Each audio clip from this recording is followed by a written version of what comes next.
अस्सलाम वालेकुम स्टूडेंट्स, कैसे हैं आप सब? ठीक ठाक हैं?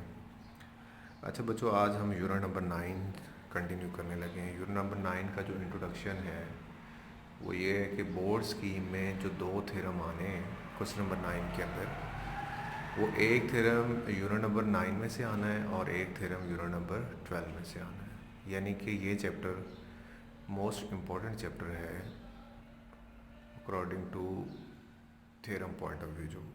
ठीक है, मतलब आपका इस चैप्टर में से थ्योरम कंफर्म एक आना है। तो इंट्रोडक्शन, मज़ीद इंट्रोडक्शन में मैं आपको ये भी बता दूं कि इसमें से जो मार्क्स की डिस्ट्रीब्यूशन है वो टोटल कोई 11 मार्क्स का आएगा पेपर। इसमें से कैसे आएगा 11 मार्क्स का? वन शॉर्ट क्वेश्चन आएगा 2 मार्क्स का, वन लॉन्ग यानी कि एक थ्योरम पूरा आएगा 8 मार्क्स का, और वन एमसीक्यू होगा जो कि 1 मार्क्स का होगा। और टोटल कितने मार्क्स बनेंगे? 11 मार्क्स। 11 मार्क्स की डिस्ट्रीब्यूशन होनी है। और चैप्टर के नेम की अगर हम बात करें तो chords of a circle, circle की कॉर्ड्स के बारे में हमने क्या करना है, डिस्कस करना है, उसके थ्योरम्स को पढ़ना है यहाँ पे। तो सर्कल के जो थ्योरम्स हैं वो आपको तभी आएंगे जब आपको, जी बच्चों, तो ये आपको तभी समझ आएंगे जब आपको ट्राइंगल्स के थ्योरम्स का भी थोड़ा बहुत कॉन्सेप्ट होगा, जो आपने 9th क्लास में पढ़े थे उनका भी कॉन्सेप्ट्स आपके क्लियर होने चाहिए। ठीक है, जो आउटलाइन है इस चैप्टर की कि हमने इस चैप्टर में क्या क्या काम करना है, ये जो है कुछ 5 थ्योरम्स की स्टेटमेंट्स यहाँ पे लिखी हैं। ये थ्योरम नंबर 9.1 है, ये 9.2 है, ये 9.3, 4 और 5, टोटल 5 थ्योरम्स हैं। और उनके रेलिवेंट कोई एक दो एक्सरसाइजेज भी हैं। मतलब थ्योरम्स की जो स्टेटमेंट्स हम करेंगे उन्हीं के रिलेटेड हमने कुछ क्वेश्चन भी सॉल्व करने होंगे, 2 या 3 एक्सरसाइजेज हैं। तो हमने ज़्यादा फोकस जो करना है वो थ्योरम्स भी करना है। तो थ्योरम्स इतने मुश्किल नहीं हैं एज़ कम्पेयर टू 9th। जो चैप्टर नंबर 9 है आपका, ये 10th क्लास वाला, इसके थ्योरम्स काफ़ी आसान है। ठीक है बच्चों, तो थ्योरम स्टार्ट करने से पहले आप लोगों ने क्या करना है कि जो बेसिक टर्म्स हैं सर्कल्स की, जो सर्कल के रिलेटेड कुछ डेफिनेशंस हैं, वो आपने अच्छी तरह से करनी है। वो आपको अच्छी तरह से आती होंगी तो आपको जो है सर्कल के जो थ्योरम हैं वो अच्छे से समझ आएंगे, अदरवाइज समझ नहीं आएंगे। तो कुछ बेसिक टर्म्स हैं सर्कल से रिलेटेड। सर्कल क्या होता है, रेडियस क्या होता है, ये सारी मैंने यहाँ पे मार्क की हुई हैं। आप ज़रा देख लीजिए, मैं रीड भी कर देता हूँ, एक्सप्लेन भी कर देता हूँ। सर्कल क्या होता है सबसे पहले ये बताया गया है। Circle is the locus of a moving point P in a plane which is always equidistant from some fixed point O. ये देखिए यहाँ पे डायग्राम, ये एक ओ पॉइंट है। ये पी पॉइंट जो है ना, इसका जो यहाँ से लेके यहाँ तक डिस्टेंस है ओ पी।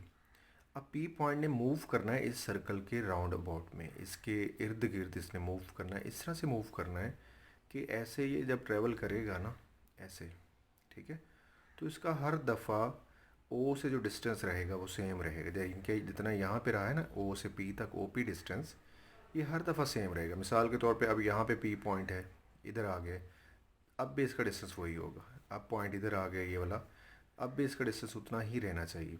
यानी कि पॉइंट इस तरह से मूव करे कि हर दफ़ा उसका जो डिस्टेंस है from this point O should be equidistant, वो फिक्स होना चाहिए, वो डिस्टेंस चेंज नहीं होना चाहिए। अगर ये पॉइंट ऐसे मूव करेगा तो इसने ये जो बाउंड्री रेस करनी है, या जो इसने ये ट्रैवल करना है इस तरह से, तो वो जो उसकी लोकेशन बनेगी, लोकस बनेगा, वो क्या होगा? वो सर्कल होगा। ठीक है, हम इस तरह भी कह सकते हैं कि डिस्टेंस, ये जो सर्कल होता है, circle is a set of all the points. For example ये देखें, यहाँ पे पॉइंट मूव करके आया, फिर यहाँ पे आया, फिर यहाँ पे आया। ये सर्कल पहले नहीं बना हुआ। ऐसे आप पॉइंट्स मार्क कर लें। पॉइंट पी जो है इस तरह से मूव करता रहा, पहले इधर था, फिर इधर, फिर इधर, फिर इधर, इस तरह से आया। फिर जब अगर हम इन पॉइंट्स को ऐसे ज्वाइन कर दें तो ये क्या बन जाएगा? एक सर्कल बन जाएगा। तो ये सर्कल की डेफिनेशन है, ये आपने अच्छी तरह याद कर लेनी। उसके बाद ये वाला पॉइंट है जो हम फिक्स पॉइंट बोल रहे थे, कि फिक्स पॉइंट क्या है? ये फिक्स पॉइंट क्या होता है?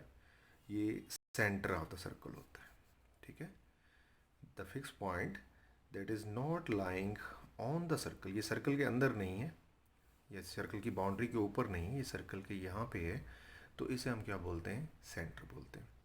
उसके बाद नेक्स्ट है रेडियस। रेडियस क्या होता है, the constant distance O P is its radius, यानी कि ओ से पी तक जितना फासला बनेगा, डिस्टेंस बनेगा, that distance is known as radius. ठीक हो गया।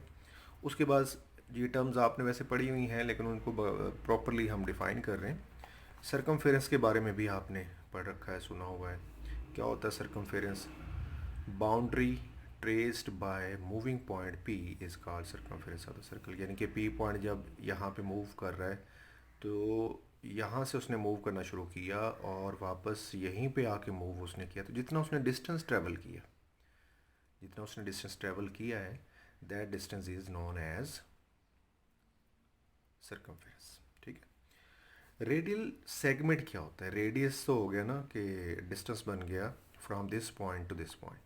रेडियल सेगमेंट को अगर हमने डिफाइन करना हो तो हम किस तरह डिफाइन करेंगे, radial segment of a circle is a line segment determine by the centre and a point on the circle, यानी कि एक ऐसा लाइन सेगमेंट जो बनता है ज्वाइन करने से सेंटर पॉइंट को और सर्कल के ऊपर अगर हम कोई पॉइंट लें उसको ज्वाइन करें। मतलब यहाँ पी पॉइंट है तो ओ से पी जो लाइन सेगमेंट बनेगा, ये लाइन सेगमेंट क्या कहलाएगा, रेडियल सेगमेंट कहलाएगा। ठीक। उसके बाद और ये याद रखिएगा कि रेडियल सेगमेंट या रेडियस जो होते हैं वो हमेशा क्या होते हैं, एक सर्कल के जो रेडियस होते हैं वो हमेशा आपस में लेंथ में क्या होते हैं, इक्वल होते हैं। ये देखो उसने दो तीन लिए हैं यहाँ पे, ओ से पी, ओ से क्यू, ओ से टी, ये O P radial segment, O T radial segment, O Q radial, ये तमाम के तमाम इक्वल होने चाहिए। बच्चों अगर ये इक्वल ही नहीं होंगे ना तो फिर आपका सर्कल बनेगा ही नहीं, आपके सर्कल की डायग्राम बनना पॉसिबल ही नहीं है अगर रेडियल सेगमेंट्स इक्वल नहीं होंगे तो। ठीक है। नेक्स्ट डेफिनेशन पे आ जाते हैं, बल्कि डेफिनेशन आपने कर ली है सरकमफेरेंस की, वो ऊपर मैंने मार्क करवा दी। वो डेफिनेशन है 2πr, ये फार्मूला है, सॉरी सरकमफेरेंस का क्या है, ये formula 2πr is the circumference of a circle with radius r, whereas an irrational number pi being the ratio of circumference and the diameter of the given circle. ये pi की भी definition लिखी हुई। पाई क्या होता है, अगर आपसे को पूछे कि 2πr के अंदर ये जो पाई है ये क्या चीज़ है, तो आप उसे क्या बोल सकते हैं कि pi is the ratio of the circumference and the diameter of the given circle. ठीक है, कि सरकमफेरेंस और डायमीटर ऑफ सर्कल को अगर डिवाइड कर दिया जाए तो वो किसके इक्वल आता है, पाई के इक्वल आता है। ठीक है। नेक्स्ट है आर्क ऑफ अ सर्कल।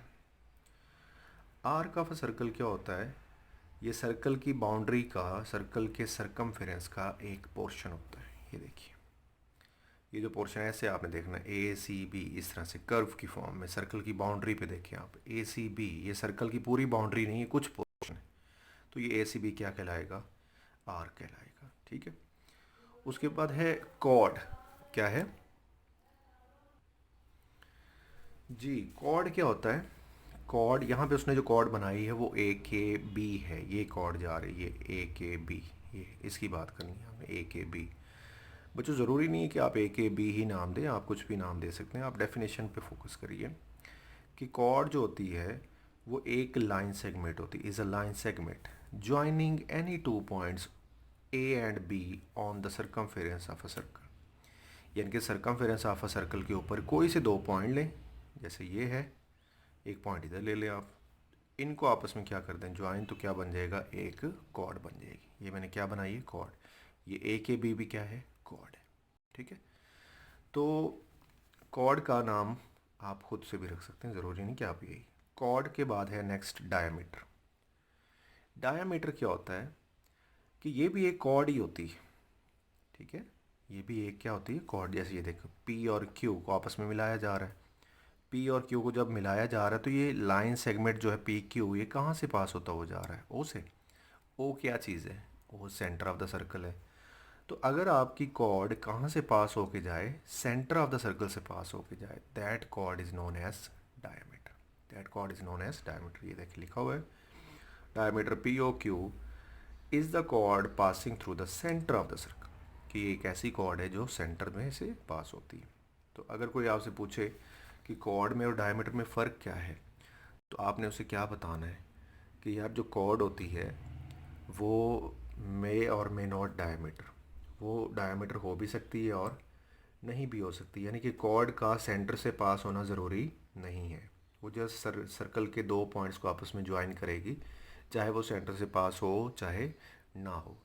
तो अगर डायामीटर की बात करें तो आपने कहना कि डायामीटर जो होती है वो तो होती ही कॉर्ड है, वो तो confirm must be chord, must be chord. लेकिन एक ऐसी कॉर्ड होनी चाहिए कि वो थोड़ी स्पेशल होनी चाहिए। क्या स्पेशल होता है उसमें कि it should pass from the centre of the circle, कि कॉर्ड जो डायमीटर होती है उस डायमीटर को, उस कॉर्ड को कहाँ से पास करना चाहिए, सेंटर ऑफ द सर्कल से पास। उसके बाद जो डायमीटर वो एक और काम भी करता है कि आपके सर्कल को बाइसेक्ट कर देता है। लेकिन जो कॉर्ड होती है अकेली कॉर्ड वो नहीं करती। डायमीटर जो है वो कंफर्म डायमीटर होता ही वो है जो सर्कल को बाइसेक्ट करता है, दो हिस्सों में डिवाइड करता है। उसके बाद है next definition, segment of a circle. Segment of a circle, it is a portion of a circle bounded by an arc and a corresponding chord. बच्चों ये देखिए, जो ये है, ये इतना पोर्शन जो उसने शेड किया हुआ, ये देखिए, ये एक कॉर्ड है, ये ऊपर जो जा रही ए के बी, और ए सी बी क्या है, ये एक आर्क है। तो कॉर्ड और आर्क के दरमियान, एक कॉर्ड और एक आर्क के दरमियान ये जो रीजन आ रहा है, ये जो जगह आ रही है, ये जो पोर्शन आ रहा है, ये वाला जो मैंने शेड किया है, और मज़ीद इसको, ये पोर्शन क्या कहलाएगा, सेगमेंट कहलाएगा। ये सेगमेंट कहलाएगा। और सेगमेंट की दो टाइप्स भी होती हैं आगे। ये ऊपर भी देखें, ये कॉर्ड है, ये ऊपर जो आ रही है इतनी बड़ी है, ये भी तो आर्क ही है ना, ठीक है। तो ये आर्क जो है ये मेजर आर्क है, और जो ये आर्क है ये माइनर आर्क है, ये सर्कल की छोटी आर्क है।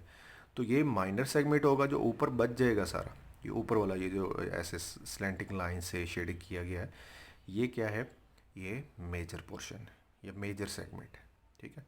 आपने जस्ट सेगमेंट को डिफाइन करना है फ़िलहाल कि सेगमेंट क्या होता है। It is a portion of circle bounded bye, यानी कि जो बाउंड किया हुआ है एक आर्क ने और उसकी करस्पॉन्डिंग कॉर्ड ने, ये वाला पोर्शन, ये पोर्शन, ये भी सेगमेंट है। और अगर आप इसकी बात करें, ये कॉर्ड ले लें और ये आर्क ले लें ऊपर वाली, तो ये भी क्या होगा, सेगमेंट। लेकिन ये मेजर हो जाएगा, ये जो छोटा वाला है ये माइनर हो जाएगा। उसके बाद देखिए जी, सेक्टर क्या होता है। Sector of a circle is a plane figure bounded by two radii. Radii का मतलब होता है रेडियस का प्लूरल, रेडियस का प्लूरल। रेडियस का प्लूरल है, यानी कि दो रेडियस लेने हैं आपने और एक क्या लेनी है, आर्क लेनी है। तो दो रेडियस और एक आर्क के दरमियान जो रीजन आएगा, that region is known as sector. ये देखिए, ये एक रेडियस हो गया, ये एक रेडियस हो गया, और इनके दरमियान जो आर्क आ रही वो कौन सी आ रही, ए बी आ रही। तो ए बी आर्क जो है वो दो रेडियस को और आर्क ने जो रीजन क्लोज किया हुआ है, ये वाला रीजन, ये रीजन क्या कहलाएगा, sector of the circle. Sector of the circle. बच्चों ये देखें कि ये दो रेडियस हैं, तो ये भी तो आर्क ही है ना, ठीक है। तो ये वाला पोर्शन भी सेक्टर ही कहलाएगा। लेकिन ये कौन सा सेक्टर है, ये मेजर सेक्टर है, और ये जो है ये वाला क्या है, माइनर सेक्टर है। तो सेक्टर की डेफिनेशन और सेगमेंट की डेफिनेशन और जितनी भी टर्म्स आपको बताई हैं, ये टर्म्स अगर आपको क्लियर हैं, आपको आती हैं, तो आपको थ्योरम्स की समझ लगेगी। अदरवाइज़ आपको थ्योरम्स की समझ नहीं आनी, क्योंकि जिस बंदे ने थ्योरम्स करने हैं उसे अगर बेसिक टर्म्स का ही नहीं पता होगा, कॉर्ड क्या होती है, रेडियस क्या होता है, डायमीटर किसे बोलते हैं, आर्क क्या होती है, तो वो उन्हीं टर्म्स के रिलेटेड जो थ्योरम्स है वो तो वो अच्छी तरह नहीं कर सकेगा। दैट मीन्स कि आपको जो है इसके टर्म्स के बारे में अच्छी तरह नॉलेज होना चाहिए, ताकि आपको थ्योरम्स समझने में इतना कोई मसला ना हो, प्रॉब्लम ना हो, ठीक है जी बच्चों। नेक्स्ट हमने आज क्या करना है, थ्योरम्स भी कुछ करने हैं। थ्योरम नंबर 1 की स्टेटमेंट है, one and only one circle can be pass through three non collinear points. बच्चों आपको याद है नॉन कोलिनियर और कोलिनियर पॉइंट्स क्या होते हैं। ये देखिए, ये 3 पॉइंट्स जो मैं ड्रा कर रहा हूँ, अगर मैं इनको ज्वाइन करूँगा तो एक लाइन बनेगी। ठीक है, तो जो ये पॉइंट्स होंगे ये क्या होंगे, कोलिनियर पॉइंट्स होंगे। और अगर मैं इन 3 पॉइंट्स की बात करूँ तो इन 3 पॉइंट्स को ज्वाइन करने से एक ट्राइंगल लाइन नहीं बनेगी। ये देखिए, ये तो कोई शेप बन गई, लाइन तो नहीं बनी ना अगर मैं इनको ज्वाइन करता हूँ। तो ये 3 पॉइंट्स क्या कहलाएंगे, नॉन कोलिनियर। या आपने पढ़ा भी होगा है, आपने 9 यूनिट में भी पढ़ा था, 9th क्लास के, और 8 यूनिट में भी पढ़ा था। तो नॉन कोलिनियर पॉइंट्स क्या होते हैं, जो एक लाइन पे लाई नहीं करते। The points that are not lying on a same straight line are known as non collinear points. हमने ये बताना है कि 3 नॉन कोलिनियर पॉइंट्स में से एक सर्कल पास हो सकता है, या एक ही सर्कल पास हो सकता है, सिर्फ एक, one and only one circle can be pass. ये देखिए, एक सी पॉइंट है, बी पॉइंट है और ए पॉइंट है, इन तीनों की बात हो रही है। ठीक है, ए की बात हो रही, बी की और सी की बात हो रही है। वो कहता है कि इनमें से, ये देखिए, अगर सर्कल पास करवाना चाहें तो हम एक ही सर्कल इनमें से पास करवा सकते हैं, एक से ज़्यादा पास नहीं करवा सकते। ठीक है, तो थ्योरम की स्टेटमेंट क्या है, one and only one circle can pass through 3 non collinear points. हमें 3 पॉइंट्स गिवन हैं और वो 3 पॉइंट्स के हम नाम रख लेते हैं कि वो क्या हैं, ए बी सी हैं, और वो तीनों नॉन कोलिनियर पॉइंट्स हैं एक प्लेन के अंदर। ठीक है, प्रूफ क्या करना चाह रहे हैं, one and only one circle can pass through 3 non collinear points A B C. बच्चों, कंस्ट्रक्शन पे ज़रा ध्यान रखिएगा। और दूसरी बात, एक बात और सुन लें आप, आपको याद होगा कि 12 चैप्टर के जो थ्योरम से, उसका जो पहला थ्योरम है 12.1, any point on the right bisector is equi distant from its and points. याद होना चाहिए आपको 12.1, पूरा थ्योरम नहीं लेकिन उसकी मेन स्टेटमेंट और जो उसका मेन कॉन्सेप्ट है वो आपको अच्छी तरह से याद होना चाहिए। ठीक है, तो क्या कॉन्सेप्ट था वो, कि any point on the right bisector is equi distant from its and points, वो भी आपने याद रखना है, वो इसमें यूज़ होना है। कंस्ट्रक्शन जो है बच्चों, वो ज़रा ध्यान से देखिएगा। आपके पास ना यहाँ 3 पॉइंट्स पड़े हैं, ए बी और सी। आपने सबसे पहले क्या करना है, ए को मिलाना है बी से, बी को मिलाना है सी से। तो क्या बन जाएगा, ए बी लाइन सेगमेंट बन जाएगा, और इधर क्या बन जाएगा, बी सी लाइन सेगमेंट बन जाएगा। उसके बाद आपने जो नेक्स्ट काम करना है, आप लोगों ने 2 परपेंडिकुलर बाइसेक्टर ड्रा करने हैं। ए बी का बाइसेक्टर, ये लाइन जा रही है, जो लाइन एरो के साथ जा रही है, ये एरो का, ये क्या नाम है इसका, डी एफ। ये डी एफ किसके ऊपर परपेंडिकुलर ड्रा किया आपने, ए पी के ऊपर। और जो ये एच के है, ये किसका बाइसेक्टर है, ये जो बोल्ड लाइन जा रही है इसकी बात कर रहा हूँ मैं, एच के, ये किसका है, बी सी का है। ये डी एफ जो कि ए बी का बाइसेक्टर है, और एच एफ किसका है, वो है आपके बी सी का बाइसेक्टर। दोनों बाइसेक्टर आपस में मिल गए, कहाँ पे जाके मिले, ओ पॉइंट पे मिले। दोनों कहाँ पे मिले, ओ पॉइंट से। ओ पॉइंट से हमें क्या करना है कि ओ को ज्वाइन कर देना सी से, ओ को ज्वाइन कर देना बी से, और ओ को ज्वाइन कर देना ए से। ठीक है, तीनों की ज्वाइनिंग कर देनी है।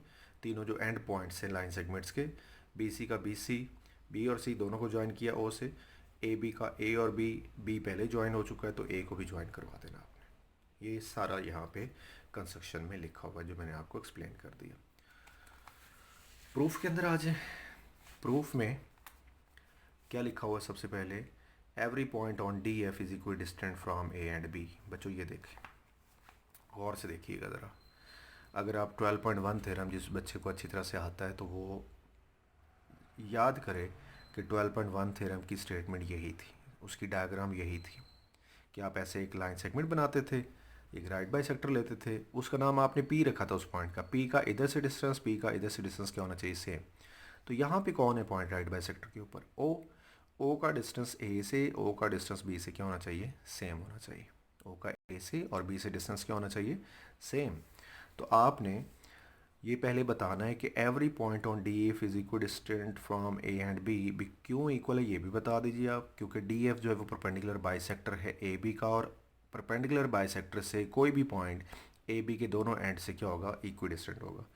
तो इसने जो लिया है डिस्टेंस, वो कौन कौन सा लिया है, ओ का ए से डिस्टेंस, ओ का बी से डिस्टेंस, ये इक्वल है। ये देखिए, in particular mayor of O a is equal to mayor of O b. मतलब पॉइंट तो और भी थे काफ़ी, लेकिन उसने किसका डिस्टेंस ले लिया, ओ का, ए से, और ओ का बी से, और इसे रिजल्ट नंबर 1 का नाम दे दिया। सेम ऐसे वो कहता है कि अगर हम एच के की बात करें तो एच के भी तो राइट बाइसेक्टर है ना, तो एच के ऊपर जो भी पॉइंट होगा उसका सी से और बी से डिस्टेंस क्या होगा, सेम। ठीक है, ये भी देखें, इधर उसने लिखा है every point on h k is equal distant from b and c, क्योंकि एच के राइट बाइसेक्टर है किसका, बी सी का। ये कंस्ट्रक्शन में हमने किया था। तो मैयर ऑफ ओ बी ये वाला डिस्टेंस और मैयर ऑफ ओ सी ये वाला डिस्टेंस, ये भी क्या होना चाहिए, इक्वल होना चाहिए। अब ये 1 रिज़ल्ट, ये 2 रिज़ल्ट, 1 रिज़ल्ट और 2 रिज़ल्ट। तो मुझे एक बात बताइए, अगर मैं यहाँ कहूँ कि ओ बी जो है वो ओ ए के इक्वल है, ओ बी जो है वो ओ सी के इक्वल है, तो इसका मतलब क्या हुआ कि ये तीनों आपस में इक्वल है। ओ ए, ओ बी, ओ सी, ये तमाम के तमाम पॉइंट्स आपस में क्या हैं, ये डिस्टेंस जो है वो आपस में क्या है, इक्वल। ये कहाँ से इक्वल हमने पता लगाया, यूजिंग रिजल्ट नंबर 1 और 2। ठीक है, अब देखो यहाँ पे जो एक पॉइंट है, ये वो पॉइंट, ये दोनों के राइट बाइसेक्टर के ऊपर आ रहा है। इस डी एफ राइट बाइसेक्टर के भी ऊपर आ रहा है, और एच के राइट बाइसेक्टर के ऊपर भी यही पॉइंट है। यानी कि ओ जो है वो एक कॉमन पॉइंट है जिसका हमने डिस्टेंस लिया हुआ है ए से, जिसका डिस्टेंस हमने लिया हुआ है बी से, जिसका डिस्टेंस हमने लिया हुआ है सी से। बच्चों आपको याद है ना कि सर्कल की डेफिनेशन क्या होती है, कि circle is a set of all the points that are equidistant from a fixed point. ये देखें, set of all the points, A point का ओ से डिस्टेंस, बी पॉइंट का ओ से डिस्टेंस, सी पॉइंट का O से distance same आ रहा है। अगर सेम आ रहा है, इक्वी डिस्टेंट आ रहा है, तो ये तो डेफिनेशन पूरी हो गई किसकी, सर्कल की। और ओ के अलावा कोई यहाँ पे पॉइंट भी नहीं जिसका डिस्टेंस इनसे ए बी सी से सेम हो सकता है। तो ओ ही एक ऐसा पॉइंट है जहाँ से ए का, बी का और सी का डिस्टेंस क्या होगा, सेम होगा। यानी कि सर्कल की डेफिनेशन, ये सर्कल की जो कंडीशन है वो पूरी हो गई। लिहाजा आप लिख दोगे का सर्कल विद सेंटर ओ आपका सेंटर बन जाएगा, और रेडियस क्या होगा, ओ ए भी बोल सकते हैं, ओ बी भी बोल सकते हैं, ओ सी भी। इसने क्या बोला है, ओ ए। ये तीनों रेडियस हैं इसके। Will pass through A B C, ultimately there is only one circle which passes through 3 given points A B C. और यही बात आप क्या करना चाह रहे हैं, प्रूव करना चाह रहे हैं। ठीक है बच्चों, क्लियर हो गया। ये है आपका थ्योरम नंबर 9.1। अब आ जाइए आप थ्योरम नंबर 9.2 पे, मोस्ट इम्पोर्टेंट थ्योरम। ठीक, क्या है इस थ्योरम में, a straight line drawn from the center of circle to bisect a chord which is not a diameter is perpendicular to the chord। ये देखिए बच्चों, सर्कल है हमारे पास, सर्कल के अंदर ए बी क्या है, कॉर्ड है। ये जस्ट कॉर्ड ही है, ये डायमीटर नहीं। ये ए बी कॉर्ड है, डायमीटर क्यों नहीं, क्योंकि ये सेंटर में से तो पास नहीं हो रही। आपने जो कॉर्ड लेनी वो सिर्फ कॉर्ड ही होनी चाहिए, डायमीटर नहीं होनी चाहिए। तो आपकी जो कॉर्ड है वो है ए बी। ए बी को आपने क्या करना है, बाइसेक करना है। बाइसेक करने के लिए आपने ओ से, सेंटर से एक लाइन ड्रा की। उसने भी यही कहा, straight line drawn from the centre. O से, सेंटर से आपने एक लाइन ड्रा की जिसका नाम क्या है, ओ एम। ओ एम जो है वो ए बी को क्या कर रही है, बाइसेक कर रही है। यानी कि ये इतना पोर्शन और इतना पोर्शन आपस में क्या है, इक्वल है। हमने ये प्रूव करना है कि एम के इस जगह पे और इस जगह पे, यानी कि दोनों तरफ एंगल कितना होगा, 90 डिग्री का। कि वो जो लाइन ऊपर से आ रही है ओ एम, वो ए बी के साथ क्या है, परपेंडिकुलर है। परपेंडिकुलर क्या होता है, 90 का एंगल बनाएगा। परपेंडिकुलर क्या होता है कि उसे 90 का एंगल बनाना चाहिए। ठीक है, हमारे पास गिवन क्या है, M is the midpoint of any chord A B. M is the midpoint of any chord A B. और हमारे यहाँ जो सर्कल है, वो जो सर्कल है उसकी जो मतलब सेंटर की बात करें तो उसका सेंटर हमने क्या लिया हुआ है, ए ओ लिया हुआ है। और ए बी इसमें क्या है, कॉर्ड है। ठीक है, ए बी कॉर्ड है, वो डायमीटर नहीं है, ये भी आपने साथ बताना है। A B is not diameter of the circle. हम प्रूव करना चाह रहे हैं ओ एम इज़ परपेंडिकुलर। ये उल्टा टी किस चीज़ का साइन होता है, आपने पढ़ा हुआ है, perpendicular to the chord A B. यानी कि ओ एम परपेंडिकुलर है ए बी के ऊपर, यानी कि ओ एम ए बी के ऊपर 90 डिग्री का एंगल बना रहा है। कंस्ट्रक्शन क्या की है तुम लोगों ने, कि ज्वाइन किया है ओ को ए से, ओ को बी से। तो बच्चों देखो दो ट्राइंगल्स बन गई। अब कुछ बच्चे कहेंगे कि सर ये दोनों ट्राइंगल्स राइट एंगल है। नहीं बच्चों, अभी आपने इन्हें राइट एंगल ट्राइंगल नहीं कहना। अभी आपने प्रूव करके दिखाना है कि राइट एंगल ट्राइंगल वाकई में है या नहीं है, वो आपने प्रूव करके दिखाना है। ये वो कहता है कि यहाँ पे एंगल 1 का नाम दे दें, इतना एंगल जो ये एंगल 1 और ये एंगल 2। अभी ये आप ये नहीं कहना कि ये 90 डिग्री के हैं, बस इतना बोलना है कि ये एंगल 1 है, ये angle 2। Right angle 1 and angle 2 as shown in figure. आप मुझे ये बता दो बस इतना कि बच्चों यहाँ पे दो ट्राइंगल बन गई हैं ना, एक का नाम है ओ ए एम और एक का नाम है ओ बी एम। आपने इन दोनों ट्राइंगल्स को क्रॉस बॉन्ड करना है। इन दोनों ट्राइंगल्स को क्रॉस बॉन्ड करके आपस में इक्वल करना है विद लॉजिकल रीजनिंग। रीजंस के साथ आपने दोनों को आपस में कॉन्ग्रेंट प्रूव कर लेना, जो कि आप लोग 9th क्लास में करना सीख चुके हैं।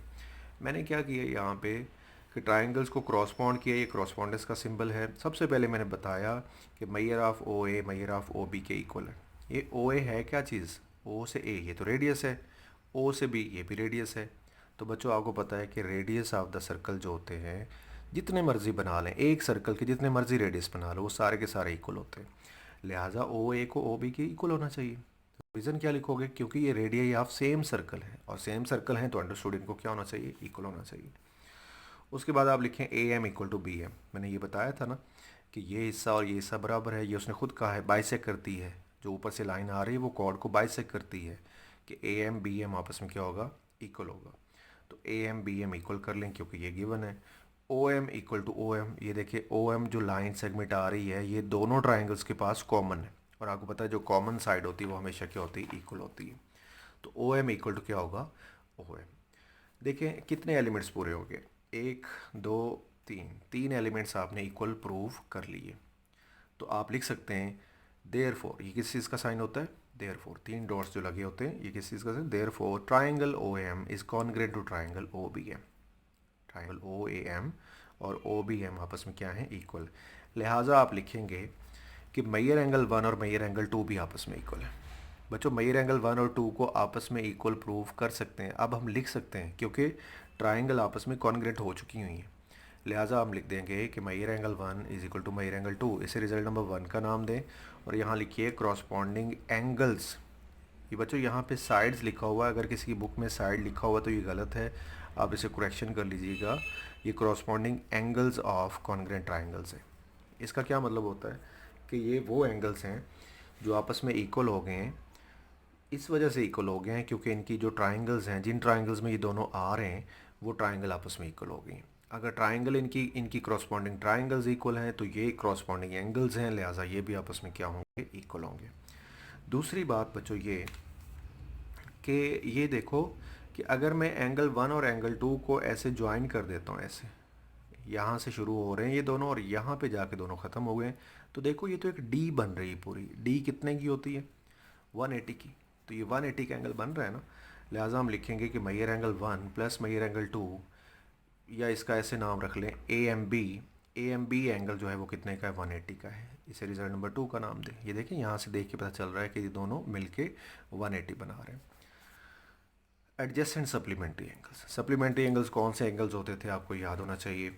9th में आपने पढ़ लिया था कि दो एंगल्स या दो से ज़्यादा एंगल्स अगर हम उन्हें सम करें कितना आए, 180 आए, तो वो सप्लीमेंट्री एंगल्स कहलाते हैं। यहाँ पे दोनों एंगल्स का सम कितना आ रहा था, 180 आ रहा था, लिहाजा they are known as supplement. Adjacent क्यों है, क्योंकि ये दोनों एक साथ आ रहे हैं, जुड़े हुए हैं, मुल्हिक का हैं, ठीक है। लिहाजा इन्हें सप्लीमेंट्री। अब यहाँ पे 1 और 2 रिजल्ट पे आपने फोकस करना है। 1 में क्या कहा गया है कि दोनों एंगल इक्वल हैं। 2 में क्या कहा गया है कि दोनों मिलके कितना बना रहे हैं, 180। दोनों इक्वल भी हैं और दोनों मिलके 180 बना रहे हैं। दैट मीन्स कि दोनों कितने कितने के होंगे, 90 90 के होंगे। यानी कि मेजर एंगल 1 मेजर एंगल 2 ये इक्वल होंगे, दोनों इक्वल होंगे आपस में। और क्या इनकी वैल्यू होगी, 90 वैल्यू होगी। ये देखिए measure angle 1 equal to measure angle 2 और दोनों किसके इक्वल हो जाएंगे, 90 के। और ये हमने कहाँ से देखा है, 1 और 2 को दोनों को डिस्कस करके या उनको ऑब्ज़र्व करके हमें पता चला कि इक्वल भी हों और 180 भी बनाएं। तो ये ऐसा एक ही सूरत में हो सकता है कि दोनों कितने के होंगे, 90 90 के होंगे। लिहाजा 1 और 2 अगर 90 90 के हैं तो फिर ओ एम जो है ये क्या कर रहा है ये ए बी के साथ क्या है, ये परपेंडिकुलर है, O M is perpendicular to A B. Clear हो गया, लगी समझ बच्चों। इसके बाद जो है थ्योरम नंबर 3, वो इस थ्योरम का कन्वर्स। मतलब क्या कि जो यहाँ पे लिखा गया कि ओ एम बाइसेक्ट करती है कॉर्ड को, और ओ एम जो है ऊपर से जो लाइन आ रही है सेंटर से, वो यहाँ पे परपेंडिकुलर होगी। अगले में उल्टा है इसका कि ओ एम जो है वो परपेंडिकुलर है कॉर्ड के ऊपर। आपने ये प्रूव करना है कि ओ एम जो है वो कॉर्ड को बाइसेक्ट करती है। कॉर्ड को क्या करती है, बाइसेक्ट करती है। देखिए ये भी मैं रीड करवा देता हूँ आपको। Perpendicular from the centre of circle on a cord bisects it. ये आपने प्रूव करना है कि एक जो ऐसी लाइन, ये देखिए पहले से 90 का एंगल बना हुआ है, यानी कि ओ एम परपेंडिकुलर है। आपने ये प्रूव करना है कि ये वाला हिस्सा और ये वाला हिस्सा इक्वल है या नहीं है। ये आपने प्रूव करना भी, ये मैंने निशान लगा दी, ये आपने प्रूव करके दिखाना है। ठीक है, इनकी बात कर रहा हूँ मैं, इनको आपने प्रूव करना है। Perpendicular from the centre of circle on a cord bisects it. हमारे पास एक कॉर्ड है जिसका नाम ए बी है, और वो हमारी जो सर्कल जो है उसके अंदर आ रही, उसका सेंटर कौन है, ओ, और इस तरह से आ रही कि ओ एम जो है वो ए बी के ऊपर परपेंडिकुलर है। हमने प्रूव करना है कि M is the midpoint of A B. M से ए तक डिस्टेंस, एम से बी तक डिस्टेंस इक्वल होना चाहिए, A M B M equal होना चाहिए। हमने ज्वाइन कर देना ओ को ए से, ओ को बी से, दो ट्राइंगल बन जाएंगी। और इस दफ़ा जो दो ट्राइंगल बनेंगी बच्चों, कौन सी बनेंगी, राइट एंगल ट्राइंगल बनेंगी। राइट एंगल ट्राइंगल क्यों, क्योंकि पहले से 90 का एंगल है। इसलिए आपने क्या लिखना है, ये एब्रीवेशन है, पूरा लिखने की बजाय, इन राइट एंगल ट्राइंगल्स पूरा लिखने की बजाय आप थोड़ी शॉर्ट फॉर्म में ऐसे लिख सकते हैं। एंगल का साइन डालें, आर टी लिखें, ट्राइंगल लिखें और छोटा सा ऊपर एस डाल दें। क्या रीड करने से, इन राइट एंगल्स ट्राइंगल्स। कौन कौन सी, ओ ए एम ओ बी एम, दोनों को क्रॉसपॉन्ड किया जा रहा है। और सबसे पहले बताया जा रहा है कि इसका एंगल ओ एम में, यानी कि ये वाला एंगल, और इसका ओ एम बी वो इक्वल है, किसके इक्वल है, 90 के। ये हमें गिवन है, हम उसने खुद कहा है कि ये परपेंडिकुलर है, जो ऊपर से लाइन आ रही है परपेंडिकुलर है, तो अंडरस्टूड 90 का एंगल होगा। उसके बाद आपने कहना है कि हाइपोटेनियस ओ ए। हाइपोटेनियस क्यों, क्योंकि ये 90 वाले के सामने आ रही है ओ ए, तो ये, और इधर से ये 90 के सामने कौन आ रहा है, ओ बी, तो ओ ए और ओ बी आपस में इक्वल है। और ये क्या है, रेडियस ऑफ सेम सर्कल है, radius of same circle equal हो गए। इसी तरह ये दरमियान वाला जो लाइन सेगमेंट ओ एम, ये कॉमन होता है, लिहाजा ये भी इक्वल होगा। तीन एलिमेंट्स इक्वल हो गए आपके। लेकिन यहाँ पे जो आप पास्चुलेट लिखेंगे वो एच एस पास्चुलेट लिखेंगे। क्यों एच एस पास्चुलेट लिखेंगे, क्योंकि आपकी जो दो ट्राइंगल्स हैं जिनको आपने क्रॉसपॉन्ड किया है वो दोनों राइट एंगल्स हैं। और आपको याद होगा, आपने चैप्टर नंबर 10 के अंदर 9th क्लास के अंदर जो लास्ट थ्योरम किया था वो यही था, एच एस पास्चुलेट। वो यही होता था कि in any correspondence of two right angle triangles, if one side and one hypotenuse of both triangles are congruent, then the triangles are congruent. ये ऊपर वाला एंगल उसने वैसे लिख दिया, ये अगर आप ना भी लिखते, 90 का एंगल बताया है उसने, ये अगर आप ना भी बताएं तो कितना इशू नहीं। जब आपने यहाँ बता दिया कि ट्राइंगल राइट एंगल है तो इसका लिखना ज़रूरी नहीं है। ठीक, अब आप लिख दें कि ट्राइंगल दोनों आपस में इक्वल है। क्यों इक्वल है, H S congruent to H S वाला पास्चुलेट लग गया। ठीक, लिहाजा आप लिख देंगे कि इसकी ए एम साइड और इस ट्राइंगल की बी एम साइड आपस में इक्वल है, A M equal to B M. क्यों इक्वल है, क्योंकि ये ट्राइंगल्स की क्रॉस कॉन्ग्रेंट ट्राइंगल्स की क्रॉसपॉन्डिंग साइड्स हैं। यानी कि जो ट्राइंगल्स आपस में इक्वल हो चुकी हैं तो उनकी क्रॉसपॉन्डिंग साइड्स भी इक्वल होनी चाहिए। लिहाजा हम लिख सकते हैं कि they are corresponding sides of congruent triangles. Hence हम लिखेंगे कि ओ एम जो है वो बाइसेक्ट करता है किसको, ए पी को। और यही चीज़ हम क्या करना चाह रहे हैं, प्रूव करना चाह रहे हैं। ठीक है बच्चों, क्लियर हो गया, लगी समझ। तो आज पहले तीन थ्योरम कर लें आप, कल हम इंशाल्लाह थ्योरम नंबर 4 और साथ हम 9.1 एक्सरसाइज जो है ये कंप्लीट करेंगे। ठीक है, तो 9.1 एक्सरसाइज करने के लिए आप लोगों ने याद रखना है कि आपको जो टर्म्स हैं वो भी आनी चाहिए, और जो आपने सर्कल के रिलेटेड थ्योरम्स पढ़े वो भी आपके क्लियर होने चाहिए। ठीक है, तो कल तक के लिए अल्लाह हाफिज़, अपना काम कर लीजिए अच्छे से, कल फिर इंशाल्लाह नेक्स्ट टॉपिक